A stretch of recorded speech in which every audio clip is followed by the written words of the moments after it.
저는 50대 초반의 남성이고 건축 현장 사무소를 운영합니다. 슬하에 딸 한 명이 있고 아내와 세 식구가 단란한 가정을 이루어 사는 중이죠. 아들이나 다른 자매도 없이 무남 동녀 외딸입니다. 저와 아내는 사실 결혼하고도 8년 가까이 아이가 생기지 않아 고생을 무척 많이 했더랍니다. 난임센터에 다니면서 시험관이다 뭐다 안 해본 게 없었죠. 남들은 척척되는 임신이 큰 문제가 있는 것도 아니라는데 번번이 실패하다 보니까 저와 아내는 아이를 갖는 걸 한때 포기했었습니다. 그러다 기적같이 찾아온 아이가 우리 딸 혜인이었죠. 저나 아내나 딸 사랑이 유달리 지극한 편이었는데 어느 날 갑자기 병원에서 청천벽력 같은 소식을 듣게 됐습니다. 전교 1등을 놓치지 않는 똑똑한 수제 딸이 신장병에 걸렸다니 하늘이 무너지는 게 이런 심정일까 싶을 정도로 저와 아내는 상심이 무척 컸더랍니다. 신장 기능이 너무 망가져서 이식 수술까지 고려해봐야 할지 모르겠네요.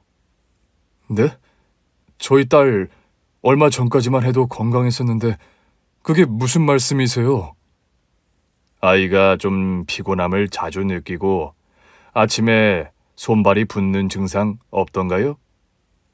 저희 아이가 특별히 그런 편은 아니었는데 손발 붓는 건 최근에 나타난 증상이고요. 환자분이 나이가 어려서 자각 증상이 크게 없었던 것 같습니다. 일단 투석을 당장 시작하셔야겠네요. 건강했던 딸이 갑자기 피곤함을 잘 느끼고 구토와 오한 증세로 병원을 찾았는데 만성 신부전이란 진단을 내리더군요. 한 몇 년 투석을 받던 딸아이의 건강이 그런데 급격히 나빠지기 시작했습니다.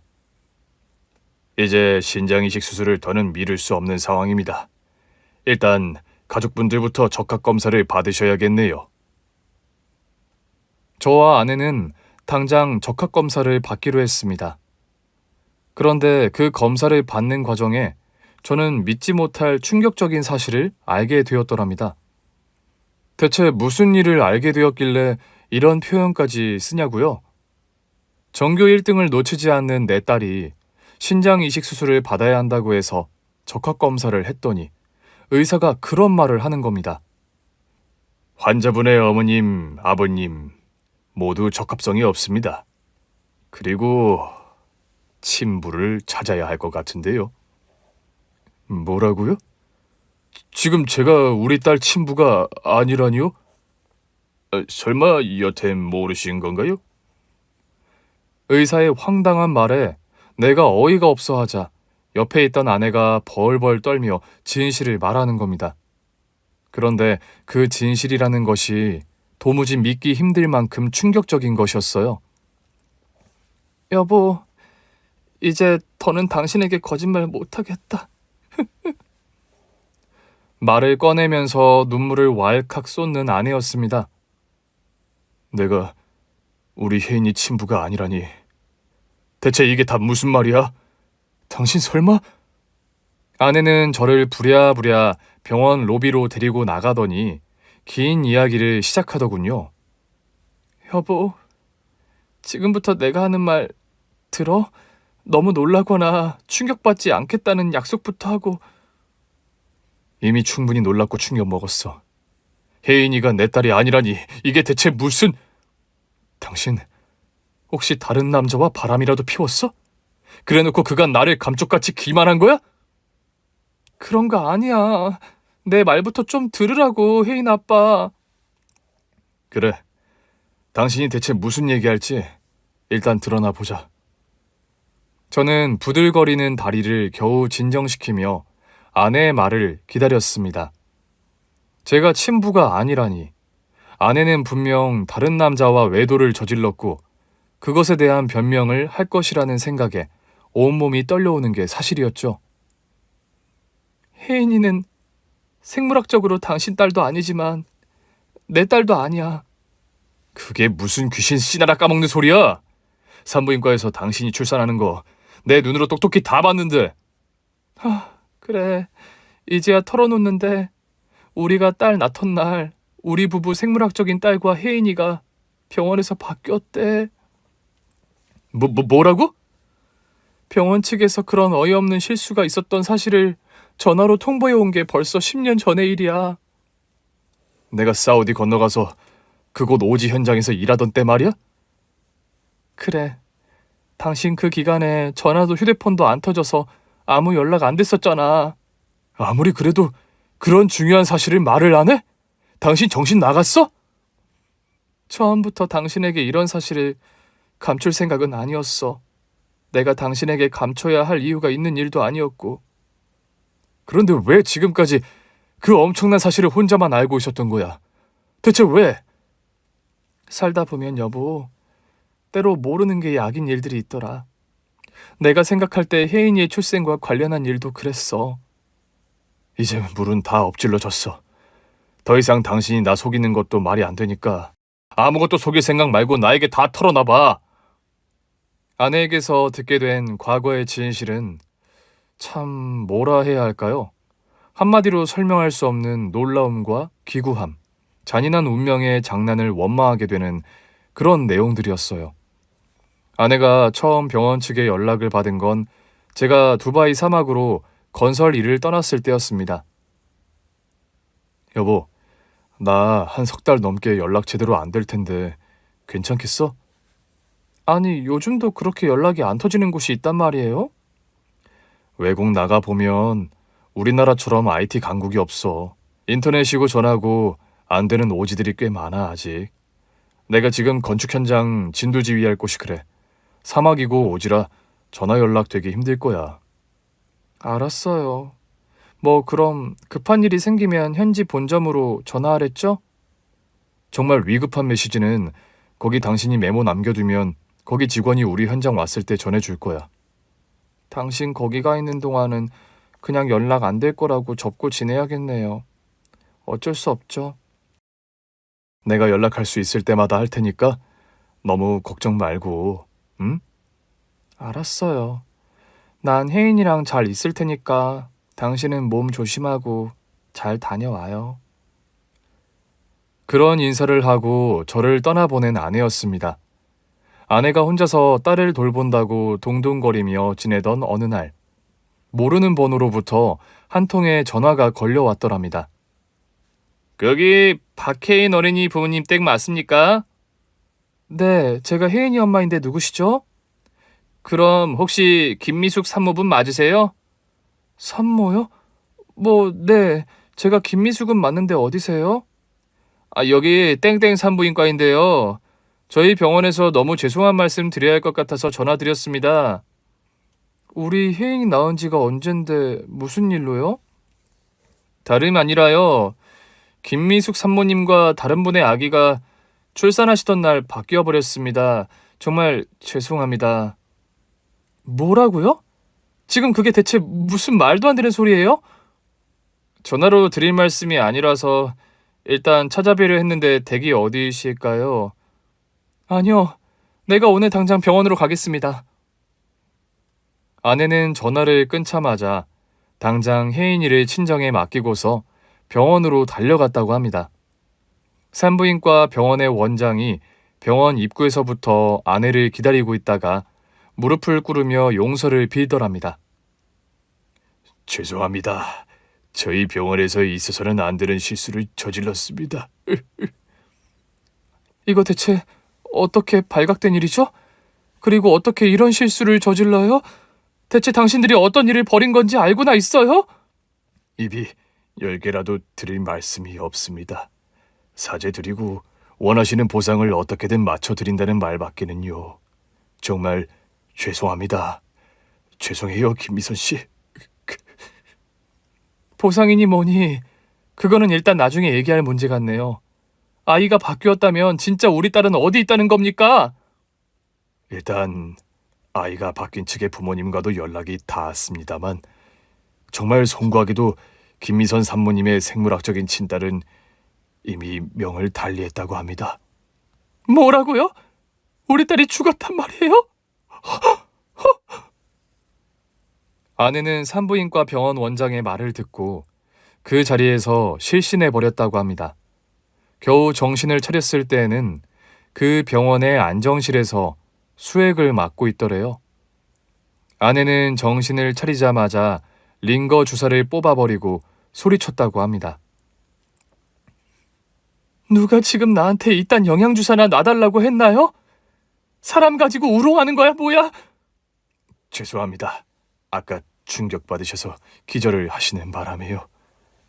책임 문제는 후에 논의하겠어요. 일단 우리 딸을 바꿔 가져간 그 집 주소랑 신상이나 당장 대라고요. 산부인과 병원의 원장은 덜덜 떨리는 손으로 저희 친딸을 데려간 바뀐 부모의 주소지를 전달해줬다고 합니다. 아내는 산부인과 병원을 박차고 나와서 당장 친딸 부모를 만나러 갔고요. 아내가 찾아간 집 주소는 허름하고 쓰러져가는 쪽방들이 밀집되어 있는 빈민촌이었다고 합니다. 이런 곳에 우리 친딸이 살고 있었다고? 그 쪽방촌의 입구로 들어가는 순간부터 아내는 억장이 무너질 것만 같더랍니다. 겨우 구불구불 골목을 돌아 주소지에 도착했을 때 고생에 찌들어 보이는 한 남자가 골목으로 나오더래요. 혹시 여기 주소에 사는 분 맞으세요? 내가 여기 사는 사람인데 누구세요? 땡땡 산부인과에서 연락 못 받으셨어요? 그쪽이랑 우리 집 딸아이가 바뀌었다는 소리요. 들어서 알고 있어. 그럼 그쪽이 우리 친딸을 키우는 집 엄마 되는 사람입니까? 맞아요. 제가 혜인이 엄마예요. 아, 나도 그 얘기 병원서 전해 듣고 얼마나 어이가 없던지. 안 그래도 내가 그쪽을 한번 찾아가야지 했는데 먼 길 오셨네요. 그렇게 친딸을 키운 아버지라는 사람과 얘기를 나누게 된 아내였습니다. 우리 딸이 병원에서는 죽었다고 하던데 그게 무슨 말입니까? 이런 말씀 참 면목 없지만 우리도 그 아이를 우리 부부가 낳은 딸이라 생각하고 키웠습니다. 그런데 왜 그 아이가 지금 세상에 없는 거냐고요, 네? 아내는 오열하면서 그 남자에게 따져 물었답니다. 우리라고 멀쩡한 애를 잘못되게 만들고 싶었겠어요? 대뜸 화를 내더니 집안 부엌에서 가지고 온 소주를 벌컥벌컥 들이키는 남자였다고 합니다. 타박하려는 것이 아니라 너무 속상하고 하늘이 무너지니 하는 소리입니다. 네, 나도 화를 내려던 것이 아니라요. 너무 속이 상해서 그랬습니다. 지금 아내분은 어디 계신가요? 아이 엄마는요? 집사람은 지금 여기 없어요. 그 사람 위로 있던 큰아들이 죽고 나서 우울증이 심해지는 바람에 알코올 중독이 돼서 요양원에 있고요. 그 말을 듣는 순간 무너지듯 자리에 주저앉아 버린 아내였습니다. 우리 딸은요? 그럼 우리 딸은 또 왜 죽은 거죠? 당신들 아이를 제대로 돌본 거 맞아요? 그쪽이 억장 무너지는 거 모르는 바 아니지만 그런 식으로 사람을 쓰레기 취급하지는 마십시오. 아내를 노려보면서 소리를 지르는 남자였다고 합니다. 그 남자가 털어놓는 속사정을 들어보니까 그 부부를 욕할 수도 없는 노릇이었다고 하더군요. 그 부부에게는 위로 아들이 있고 그 밑에 저희 부부와 바뀐 저희 친딸을 키우고 있었다고 합니다. 하루는 아들이 동네에서 자전거를 타다가 사고를 당해 명을 달리했대요. 그 충격으로 그 남자 아내는 우울증이 왔고 회복할 수 없는 알코올 중독자가 되었다는 겁니다. 일이 안 되려고 그랬던 건지 마누라가 요양원 갈 무렵 내가 하던 사업까지 폭삭 망해버리는 바람에 저는 딸아이를 고아원에 맡길 수밖에 없었어요. 우리 딸을 고아원에 버렸다고요? 제발 사람을 쓰레기 취급하는 말 좀 그만하세요. 안 그래도 그때 선택을 내가 얼마나 후회하는 줄 압니까? 왜 멀쩡한 우리 딸을 고아원에 맡기냐고요? 왜? 아내는 알코올 중독으로 요양원 가 있지. 저는 일용직 노동 아니면 할 일 없고 연일 사채업자들 찾아와 빚 독촉하는데 그럼 애를 누가 키워요? 어디 애를 맡길 만한 이가 친척 하나 없는데요. 그래도 어떻게 우리 딸을 고아원에... 내가 형편이 풀리면 찾아오겠다고 그리 결심하고 애정이를 고아원에 맡겼던 겁니다. 우리 딸 이름이 애정이었나요? 네, 그래요, 애정이요. 저와 아내의 생물학적인 친딸 애정이는 그렇게 고아원에 맡겨졌고 고아원에서 생활하던 중 화재 사고가 나면서 명을 달리했다는 겁니다. 애정이가 그리 될 줄 알았더라면 절대 고아원에 맡기지 않았을 텐데. 이건 정말 그쪽에게 백배사죄해도 모자를 일이네요. 죄송합니다. 소리 지르며 본인을 변명하던 친딸을 키운 남자는 그리 말을 하면서 결국 석고대죄를 하듯 빌더랍니다. 무릎을 꿇고 닭똥 같은 눈물을 철철 흘리면서 죄송합니다. 아이가 바뀐 것은 되도 않는 병원 측의 실수라지만 바뀌고 데려갔으면 제대로 키웠어야 하는데 우리 집이 이런 식으로 망가져 버리는 바람에. 혜정이가 죽었다니 믿기지가 도무지 믿기지가 한 번도 본 적 없고 품에도 안아보지 못했는데 우리 딸을. 아내는 거의 정신을 붙잡지 못할 정도로 그 남자의 집 거실 바닥에서 가슴을 탕탕 치면서 통곡했다고 합니다. 마침 그 집 거실에 가족 사진이 있었고 그 사진 속에 한 번도 본 적 없는 친딸 애정이가 있었대요.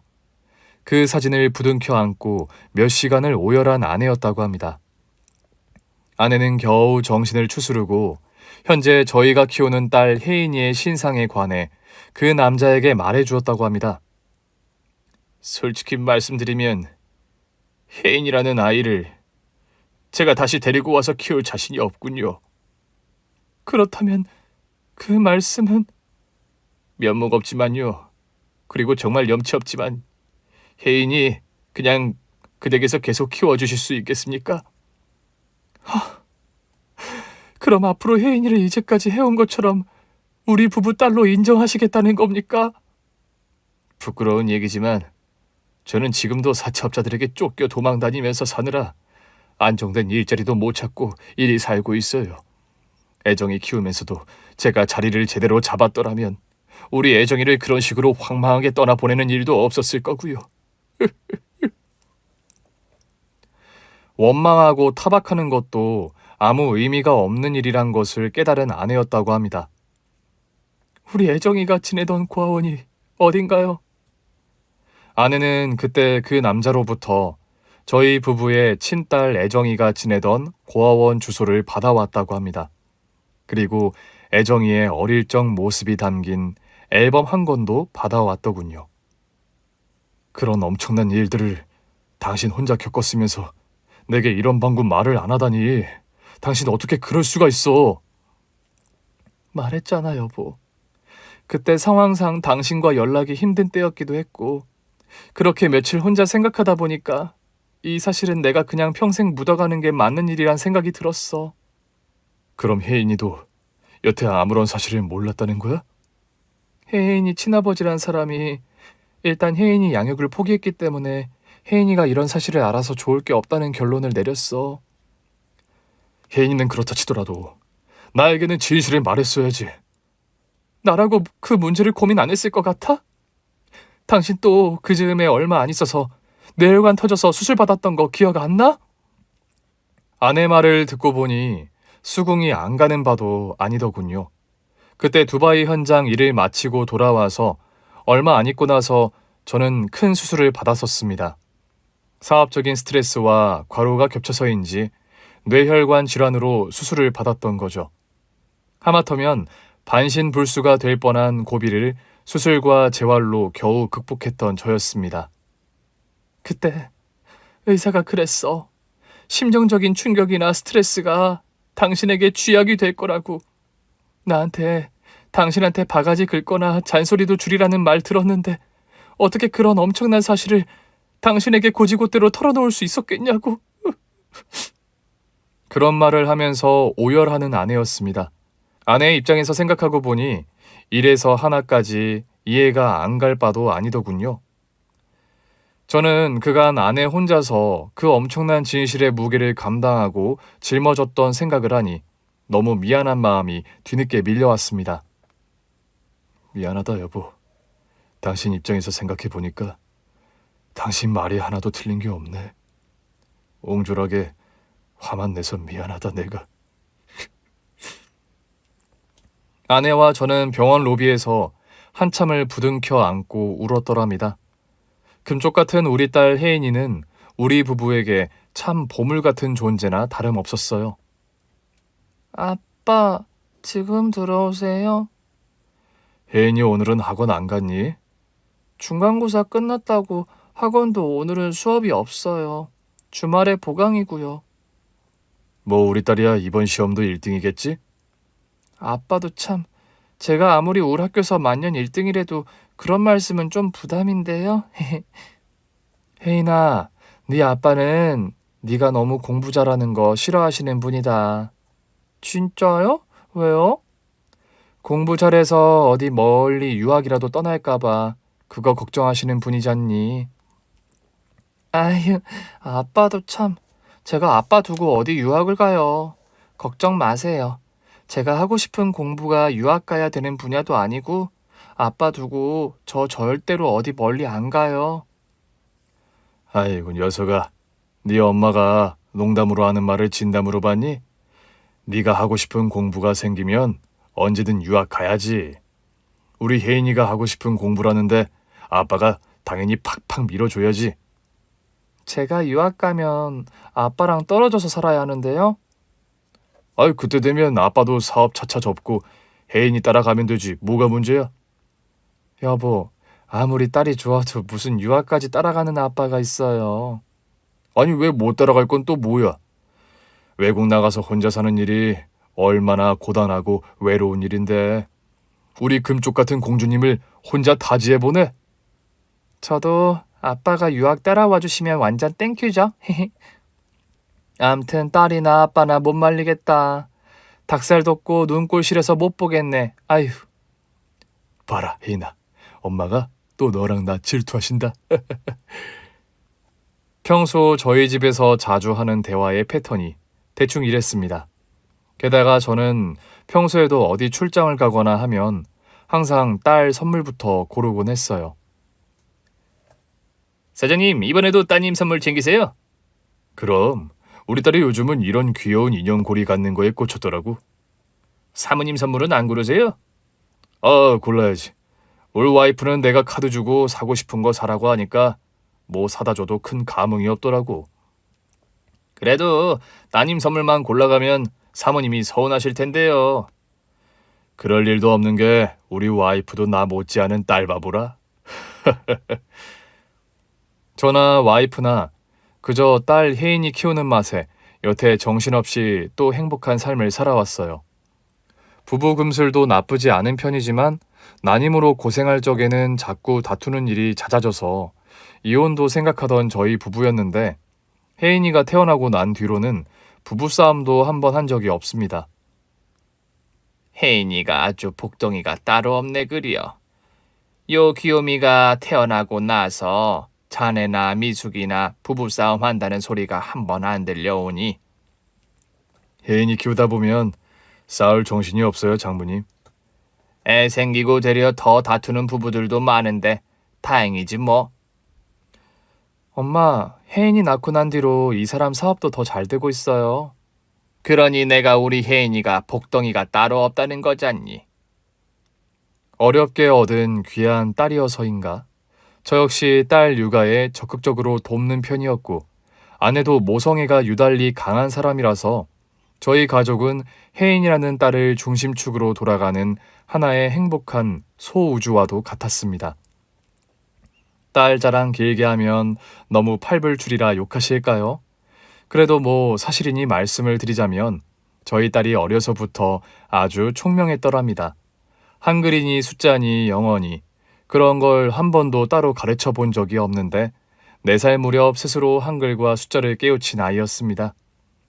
영어 역시 영어가 나오는 만화 영화를 보면서 기본 대화를 습득한 아이였죠. 혜인 아버님, 혜인이를 영재스쿨에 보내는 게 어떠세요? 영재 스쿨이요? 네, 혜인이가 아직 나이는 어려도 IQ도 멘사 가입이 가능할 만큼 엄청 높고 학업 성취도가 또래보다 월등히 뛰어나서요. 영재 스쿨이면 저번에 말한 기숙학교 말씀인가요? 네, 제가 잘 아는 영재스쿨인데 기숙학교 시스템이에요. 원하시면 추천서 써드릴 수도 있고요. 기숙학교면 아이를 집에서 떠나보내야 하는 거라 일단 아내와 좀 상의를 해보도록 하겠습니다. 아내와 저는 상의 끝에 아직 성인도 아닌 혜인이를 기숙학교에 보내는 건 무리라는 판단에 영재스쿨 보내는 일을 포기했습니다. 딸아이 역시 아직은 엄마 아빠 품이 좋다면서 영재스쿨 입학 기회를 날려보냈죠. 아니, 그 들어가기 어렵다는 학교를 들어오라는데도 포기했다고? 거기 가면 기숙학교라서 혜인이랑 따로 지내야 한다잖아요. 너나 박서방이나 아무리 딸바보 부부라지만 좀 유별나다 유별나. 그리 딸이 이뻐서 나중에 시집은 어찌 보내려누? 혜인 아빠, 아마 혜인이 50살 돼도 시집 보내기 싫어할걸요? 아유, 그럼 쓰나. 때가 되면 품을 떠나는 게 자식인걸. 그런 타박 섞인 인사치레를 들을 정도로 저와 아내의 딸 사랑은 그동안 아주 각별했더랍니다. 제가 악착같이 말단 건축기사에서 시작, 현재 위치에 오르기까지 저 나름대로 고생도 많이 하고 노력을 많이 한 이유도 모두 아내와 딸에게 부족함 없는 환경을 제공해주고 싶은 가장으로서의 욕심 때문이었죠. 그래서일까, 경기를 많이 타는 분야긴 하지만 업계에서 성실성을 인정받아 큰 부침 없이 사업을 꾸려가고 있고 덕분에 가족들이 돈 걱정은 안 하고 살게 해왔어요. 그런데 아내와 저에게 모든 것이나 다름없는 저희 딸 혜인이가 신장 이식 수술을 받지 않으면 목숨을 유지하기 힘들다는 의사의 선고는 청천벽력이나 다름없었습니다. 그나저나 여보, 우리 딸 혜인이 어떻게 하면 살리지? 나나 당신도 부적합. 가족들 중 알아봐봤자 부적합 나올 게 뻔할 것 같은데. 나도 그게 고민인데요. 실은 하나 생각해둔 게 있어요. 무슨 생각? 뭐 대안이라도 있어? 혜인이 친아버지요. 그 사람 연락처를 아니까 한번 연락해 보려고요. 그래, 그게 좋겠다. 우리 혜인이 살릴 방법이 아예 없는 건 아니었네. 아내는 당장 혜인이의 친아빠라는 남자에게 전화를 걸었습니다. 친아빠라는 남자는 혜인이가 아프다는 소식에 당장 병원으로 오겠다고 하더군요.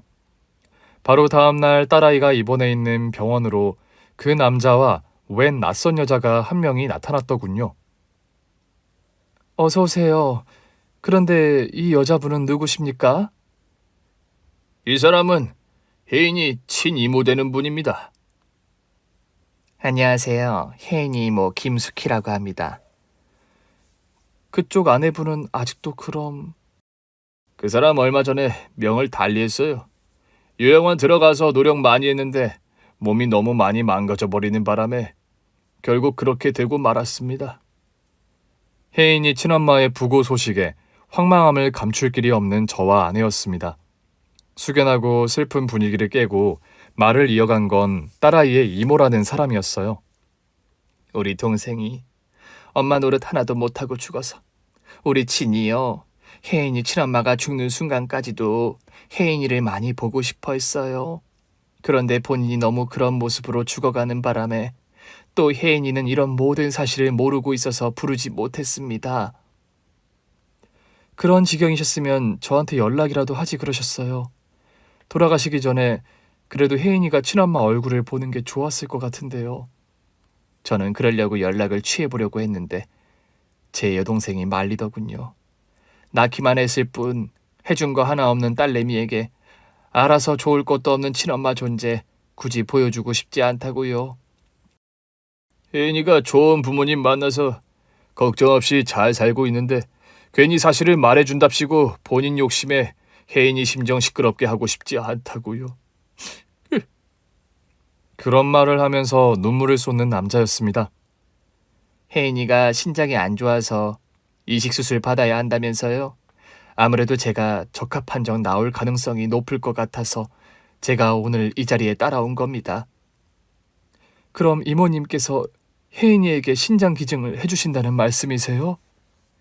혜인이 엄마도 명을 달리야 마당에 저 아니면 누가 우리 혜인이를 살리겠습니까? 이모님, 쉽지 않은 결정이셨을 텐데 우리 혜인이를 살려주셔서 정말 감사합니다. 얼굴 한번 본 적 없는 조카긴 하지만 그래도 내 조카인데 내가 신장 떼어줘서 살릴 수 있다면 떼어줘야죠. 안 그래요? 저와 아내는 그런 이모분의 결정이 너무나 고마워서 그분의 손을 꼭 잡고 오열을 터뜨리고 말았습니다. 감사합니다. 정말 감사합니다, 이모님.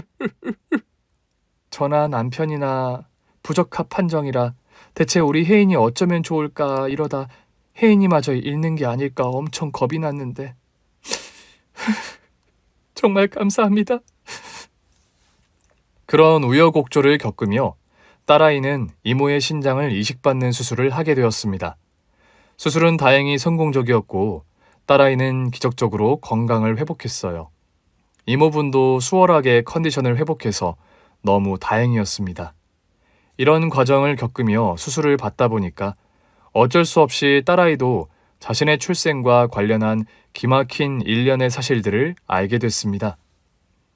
엄마, 아빠, 그러니까 저는 두 분의 친딸이 아니란 말이네요? 혜인아, 그렇긴 하지만 누구보다 엄마 아빠가 널 사랑하는 거 너도 알지? 그래, 혜인아. 너무 복잡하고 충격적인 진실이라 그간 너에게 말을 못한 점 이해해 주기 바란다. 너나 아빠가 모든 사실을 알면 너무 감당이 힘들 것 같아서 그동안 엄마가 숨기고 있었어. 미안하다, 혜인아. 엄마가 뭐가 미안한데요. 아빠도 저한테 미안할 일이 없죠. 미안할 사람은 되려 따로 있는 것 같은데요. 딸아이가 은근히 타박하는 사람이 누구인지는 저나 아내도 짐작이 갔습니다. 그런 말을 하는 혜인이에게 무슨 말로 변명이나 위로를 해주어야 하는 것인지 저도 아내도 갈팡질팡인 것이 사실이었습니다. 딸아이의 친아빠라는 사람은 고민하다가 병원까지 와서도 딸아이와 만나기를 거부하더랍니다. 여기까지 오셨는데 일단 한번 혜인이를 보시겠어요? 그래요. 어차피 이제는 더 혜인이에게 모든 사실을 숨길 수도 없는 노릇이고 솔직하게 털어놓고 친아버지가 왔다고 얼굴을 한번 보시는 게 나을 것 같네요. 아닙니다. 제가 혜인이와 무슨 염치로 마주하겠어요? 그럼 혜인이를 안 보시겠다는 거세요? 이런 부탁 송구합니다만 먼 발치에서 한 번만 보게 해주세요. 저는 너무나 모자라고 부족한 아비라서 차마 그 아이 앞에 내가 너의 친아버지라고 나타나질 못하겠습니다. 착잡하고 슬픈 얼굴로 그런 말을 하는 혜인이의 친아버지였습니다. 그 심정이 같은 남자로서 이해가 안 가는 바도 아니어서 저는 그러시라고 대답을 해드렸어요. 그때는 또 마침 혜인이가 이식 수술을 받기 전이라 컨디션이나 상태도 아주 최악이던 상황이죠. 신부전증으로 끙끙 앓는 혜인이에게 갑작스럽게 출생의 비밀을 털어놓으며 친아버지 존재를 알게 하는 것도 현명한 판단은 아닌 것 같아서 저와 아내는 혜인이 친아버지의 뜻을 따라 드리기로 했습니다. 혜인이 친아버지는 혜인이가 주사를 맞고 잠들어 있던 때에 잠깐 병실 안으로 들어와서 혜인이를 보고 갔더랍니다. 이 아이가 혜인입니다. 몸이 아파 그런가? 얼굴이 많이 상했네요. 다리며 팔도 많이 부어 있고요. 지금 거의 신부전 말기 상태라서요. 잠자는 모습이 아주 지엄마를 빼다 박았네요. 혜인이가 공부를 아주 잘한다면서요. 네, 요즘 아파서 학교를 쉬고 있지만 한 번도 전교 1등을 놓친 적이 없을 정도예요. 공부머리도 하늘에 있는 저희 엄마를 닮았네요. 그 사람이요. 서울대학 출신이에요.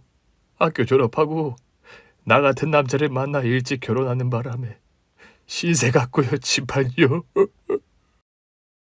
그런 말을 하면서 잠든 혜인이의 손을 꼭 잡는 남자였습니다. 그렇게 한 수분을 혜인이 손을 잡고 있던 남자는 말없이 병실 밖으로 나가더랍니다. 그것이 혜인이 친아버지와는 마지막이었어요. 그 후 해외로 파견 노동을 나갔다는 소식을 혜인이 이모분을 통해 전해 들었을 따름입니다. 수술이 성공적으로 끝나고 나서 저희 부부는 딸아이에게 모든 사실을 이실직고했습니다. 신장을 기증해 준 사람이 일반 공여자가 아니라 친이모라는 사실에 기함하듯 놀라는 딸이었죠. 그럼 제 이모가 저에게 신장을 주신 거란 말이에요? 그렇단다, 혜인아.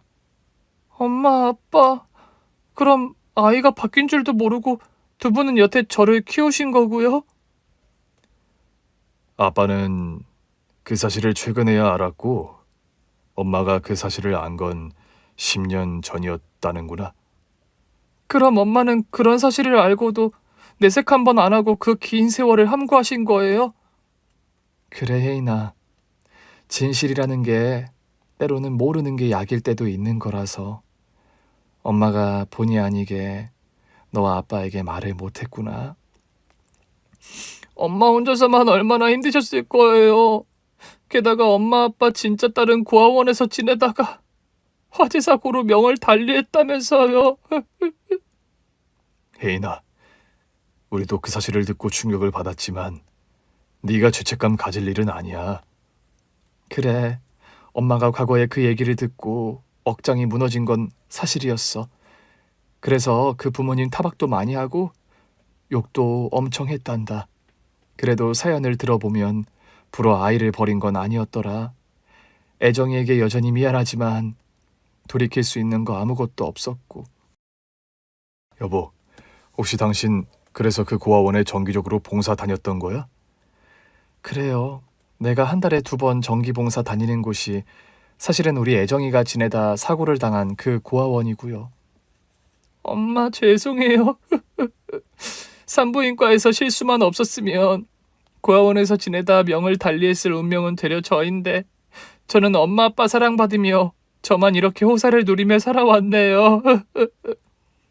혜인아, 제발 그런 말 하지 말라니까. 네가 이런 쓸데없는 죄책감을 가질까 봐서 그간 엄마가 아무 말도 못했던 거야. 저는 새삼 아내의 진심을 알고 다시 억장이 무너지더랍니다.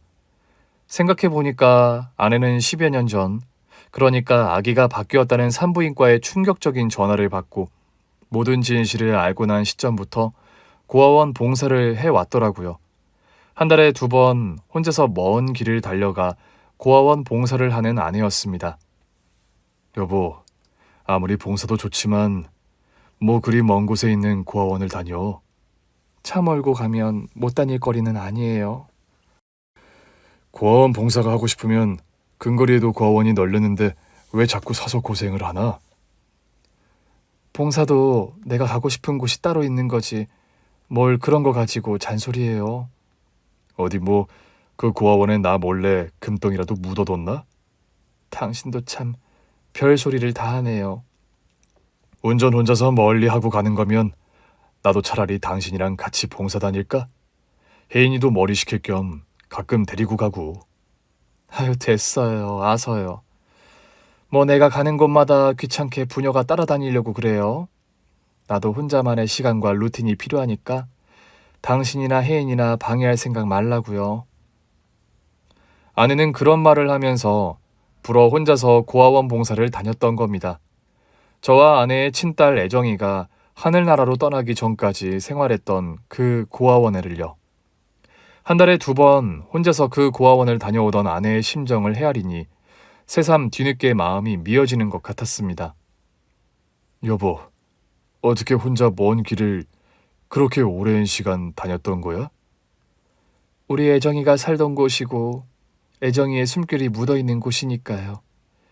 그리고 그 고아원 가는 길에 애정이가 쉬고 있는 추모원이 있어서요. 그런 말을 하면서 눈시울을 붉히는 아내였습니다. 저는 그런 아내를 와락 끌어안아주며 말했습니다. 여보, 앞으로는 우리 같이 다니자. 우리 딸 애정이 숨결이 있는 그곳에 나도 같이 다닐래. 갑자기 이런 얘기가 자랑으로 들릴지 모르겠습니다만 제가 건축사무소를 20년 가까이 운영하면서 나름 알부자 소리 들을 정도로 재력을 갖춘 상황이었습니다. 저는 아내가 저 몰래 고아원 봉사를 다닌 이유를 알게 된 후로 저 역시 뭔가 먼저 명을 달리한 딸 애정이를 위해서 해야겠다는 생각이 들었어요. 아내와 처음 고아원 봉사를 가던 날 그곳 원장님을 찾아뵙고 제 결정을 말씀드렸죠.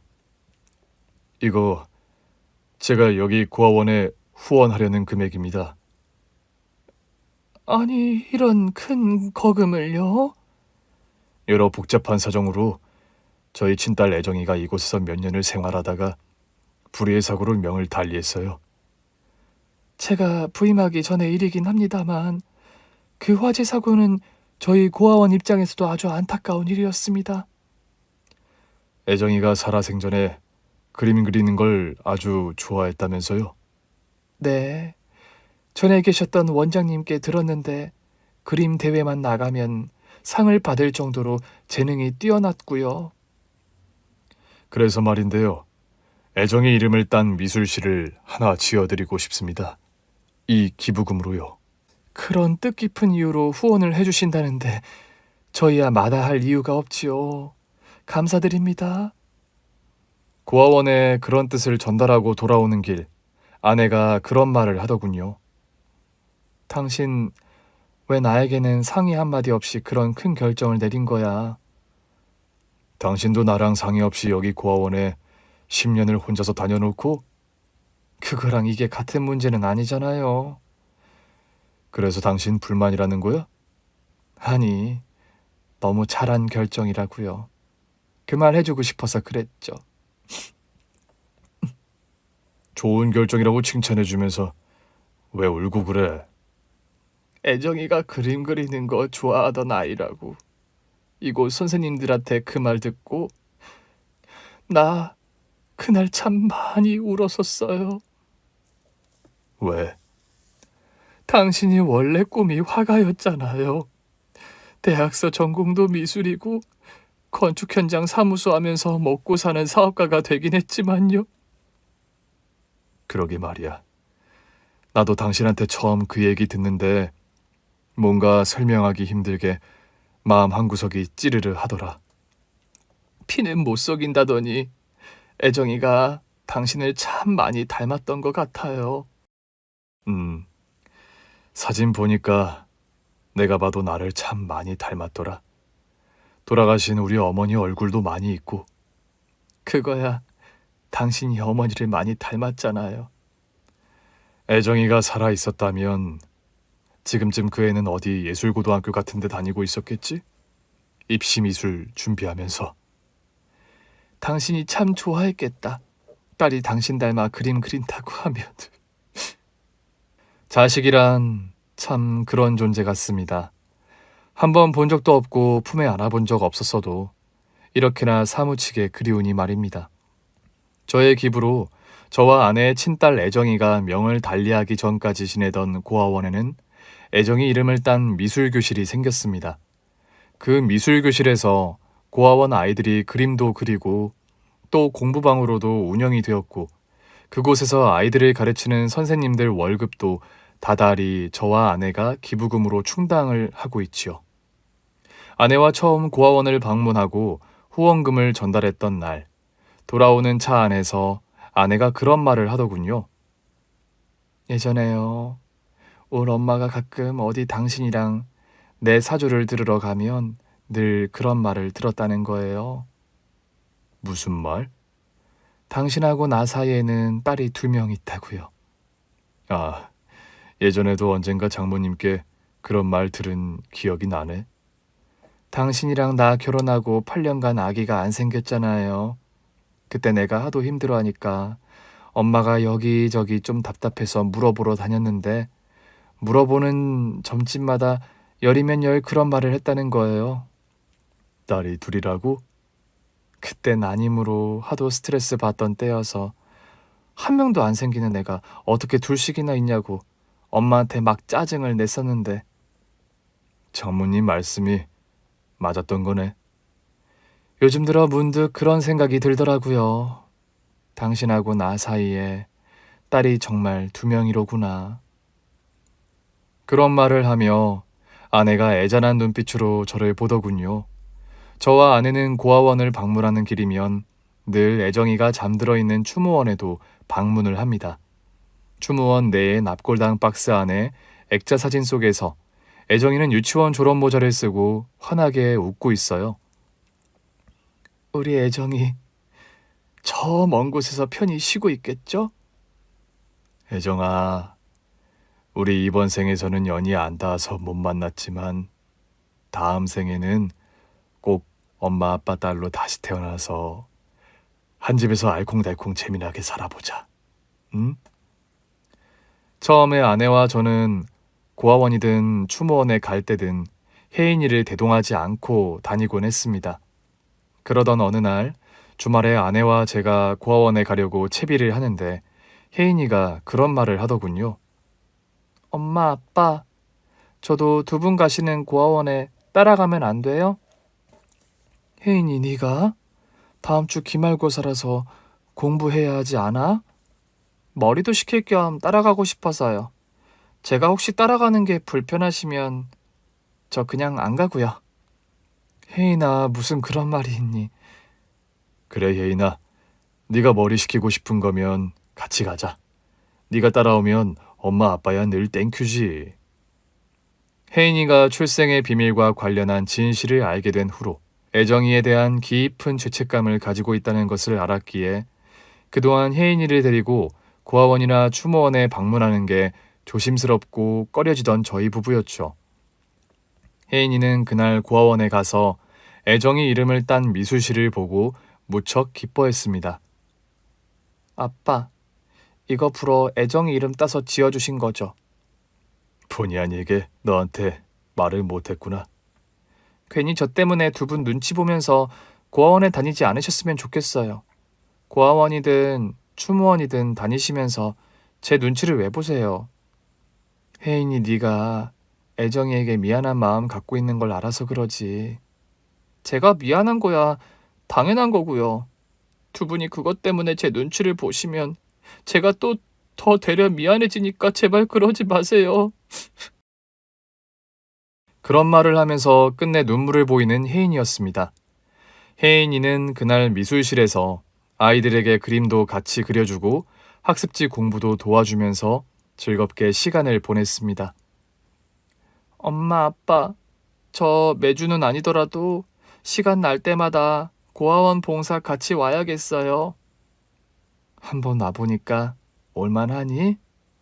사실 진작부터 2분 따라오고 싶었는데 막상 내가 와도 제가 할 일이 없을 것 같아서 꺼렸었거든요. 근데 초등학생 애들이 제가 숙제 같이 봐주니까 너무 좋아하네요. 그날 혜인이를 데리고 저와 아내는 애정이가 쉬고 있는 추모원에도 들렀습니다. 애정이의 액자 사진이 있는 납골당 박스 안에서 한참을 눈을 감고 묵념하는 혜인이었어요. 애정아, 미안해. 네 얼굴 한 번도 본 적이 없지만 난 네 이름만 들어도 눈물이 난다. 운명의 장난으로 내가 엄마 아빠 사랑 독차지해서 미안해. 다음 생엔 꼭 내 동생으로 태어나줘. 내가 너의 언니로 평생 양보하고 네가 하는 말은 뭐든 다 들어주는 그런 언니로 평생 너의 곁을 지킬게.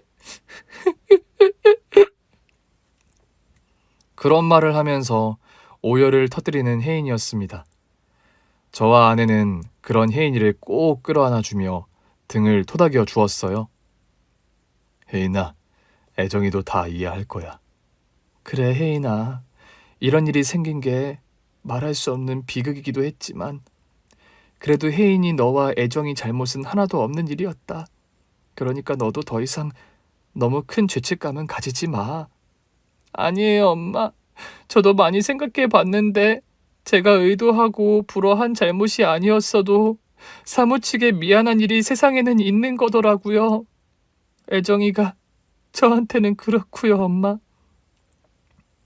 그런 말을 하면서 끝내 눈시울을 붉히는 혜인이었습니다. 혜인이는 그 후로 외가 쪽 이모와는 현재도 왕래를 하면서 지냅니다. 혜인이의 친아빠는 외국으로 파견 근무를 나가버려 왕래 자체가 불가능한 상황이지만 이모와는 가끔 만나 식사도 하고 안부도 묻고 지내요. 처음 이모와 약속을 잡으면서 저와 아내의 눈치를 살피며 허락을 구하던 혜인이었어요. 엄마, 아빠, 드릴 말씀이 있는데요. 무슨 일인데 그러니? 저 남양주 사신다는 그 이모님이요. 한번 만나봬도 될까요? 뭐 그런 걸 엄마 아빠에게 허락식이나 구하는 거야. 그래도 두 분께 허락 받아야죠. 당연히요. 혜인아, 네 이모님이고 너에게 신장까지 떼어주신 분인데 당연히 찾아뵈야지. 당연한 걸 허락까지 구하는 거야? 그래, 혜인아. 이모님 만나고 싶으면 언제든지 만나. 그런 일에 엄마 아빠 허락까지 구할 필요 없단다. 그 후로 혜인이는 정기적으로 이모를 만나 가볍게 데이트를 하고 돌아오곤 합니다.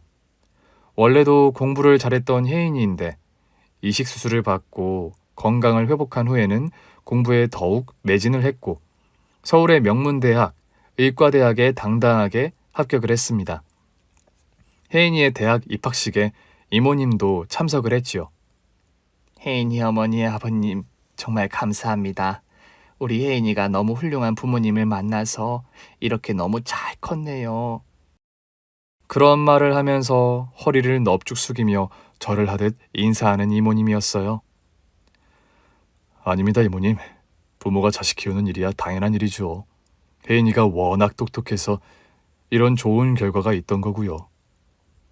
이모님 덕분에 우리 혜인이가 건강 회복해서 입시에서도 큰 고생 없이 좋은 결과를 얻었네요. 다시 한번 감사드려요, 이모님. 그날 다 함께 식사 자리를 하고 집으로 돌아온 날이었습니다. 밤에 잠자리에 들면서 아내가 그런 말을 하더군요. 이모분이요. 아까 식당 화장실에서 우시면서 제게 그런 말을 하더군요. 무슨 말? 혜인이와 애정이의 운명이 바뀌어서 너무 미안하다고요. 당신과 나의 딸 애정이가 부모를 잘못 만나 고생만 하다 갔는데 혜인이는 우리 같은 좋은 부모님 만나 호강하며 너무 잘 컸다고. 이모님도 참 무슨 그런 말씀을. 우리 애정이 천국에 갔겠죠, 여보? 그런 말을 하며 눈물을 쏟는 아내였습니다. 그럼 우리 애정이는 분명 천국에 갔을 거야. 내가 항상 기도하니까.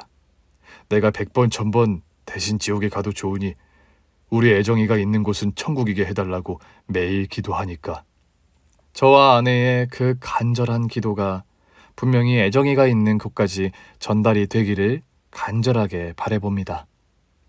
애정아, 네가 있는 그곳이 너무 좋고 행복하다고 한마디만 해주겠니?